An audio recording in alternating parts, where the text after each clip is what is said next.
Open Telugu facts ఛానల్కి స్వాగతం. Friends, నేను చెప్తున్న ఫ్యాక్ట్స్లో ఏ ఒక్కటి మీకు తెలియకపోయినా like, share and subscribe, comment చేయండి ఫ్రెండ్స్. ప్రపంచంలో మనుషులందరి హెయిర్ కలర్ బ్లాక్ కలర్లో ఉండదు ఎందుకు?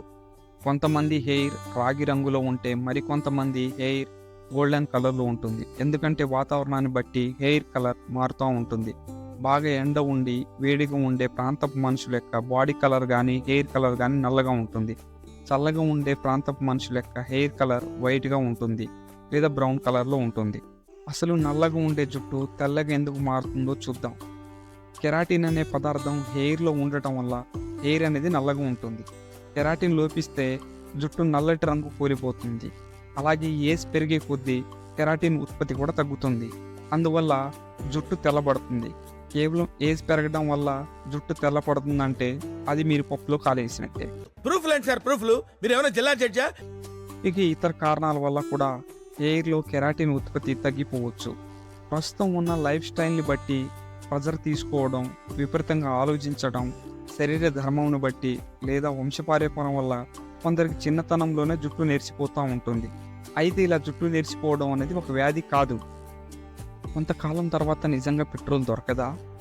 ఏం మాట్లాడతాడు నువ్వు? ఏం మాట్లాడతాడు? భూగర్భం నుండి వెలికి తీసే ముడి చమురు చిక్కటి బురదలాగా ఉంటుంది. అందులో నుండి కొన్ని పద్ధతుల ద్వారా శుద్ధి చేసి పెట్రోలు, డీజిల్, కిరోసిన్, మైనం, తారు, గ్యాస్ లాంటి పదార్థాలను వేరు చేస్తారు.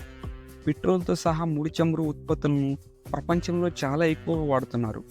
అయితే ఎంత పెద్ద కొండ అయినా సరే తలో బండ తీస్తే కొంతకాలానికి నేలమట్టం అవుతుంది. సరిగ్గా ముడి చమురు విషయంలోనూ అదే జరుగుతుంది. అసలు ముడి చమురు అనేది ఎలా ఏర్పడుతుందో ఒకసారి చూద్దాం. కొన్ని లక్షల సంవత్సరాల కిందట తీవ్రమైన భూకంపాలు, వరదలు వల్ల పెద్ద ఎత్తున చెట్లు, జంతువులు భూమి లోపల కూరుకుపోయి అక్కడ ఉన్న వేడికి, ఒత్తిడికి, పలు రసాయన చర్యలకు లోనయ్యి చివరకు నల్లటి చిక్కటి ఓ బురద లాంటి ద్రవం అనేది తయారవుతుంది. దీనినే మనం ముడి చమురు అంటున్నాం. భూమి లోపల ముడి చమురు మరో 60-70 ఏళ్ల వరకు వస్తాయి. తర్వాత పూర్తిగా సౌరశక్తి, పవన్ శక్తి మీద ఆధారపడాల్సి ఉంటుంది. అయితే ప్రస్తుతానికి వచ్చేసరికి పెట్రోలియం, ఇతర పెట్రోలియం ఉత్పత్తుల్ని చాలా పొదుపుగా వాడవలసిన బాధ్యత మాత్రం మన అందరిపైన ఉంది. కట్టెలు కాల్చేటప్పుడు చిటపట ధ్వనులు వస్తాయి ఎందుకు? కట్టెలు ఎంతగా ఎండినప్పటికీ వాటిలో ఎంతో అంత నీరు మిగిలే ఉంటుంది. పచ్చి కట్టెల్లో ఈ నీరు ఎక్కువ ఉంటుంది.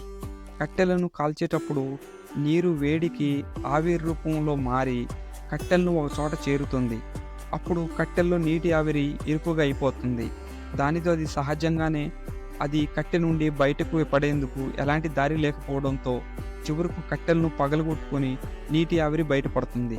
ఇలా నీటి ఆవిరి కట్టెలను పగలగొట్టుకొని బయటకు పడేటప్పుడు చిటపట అనే ధ్వనులు వస్తాయి.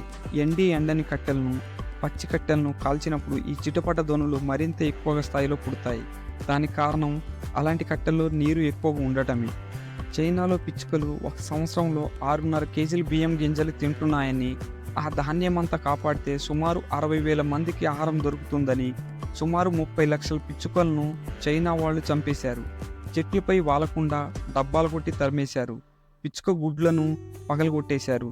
ఇలా పిచ్చుకలను చంపివేయడం వల్ల తర్వాత పంటలన్నీ పురుగులు పట్టి తినడానికి తిండి దొరక్క 1958 నుండి 61 సంవత్సరాల మధ్య తీవ్రమైన కరువు వచ్చింది. సుమారు 4.5 కోట్ల మంది ఆకలితో చనిపోయారు. ఈ నష్టాన్ని భర్తీ చేయడానికి చైనా ప్రభుత్వం రష్యా నుండి కొన్ని లక్షల పిచ్చుకలను దిగుమతి చేసుకుంది. Save the nature, save the birds. వజ్రాలను సుత్తితో కొడితే పగలవా?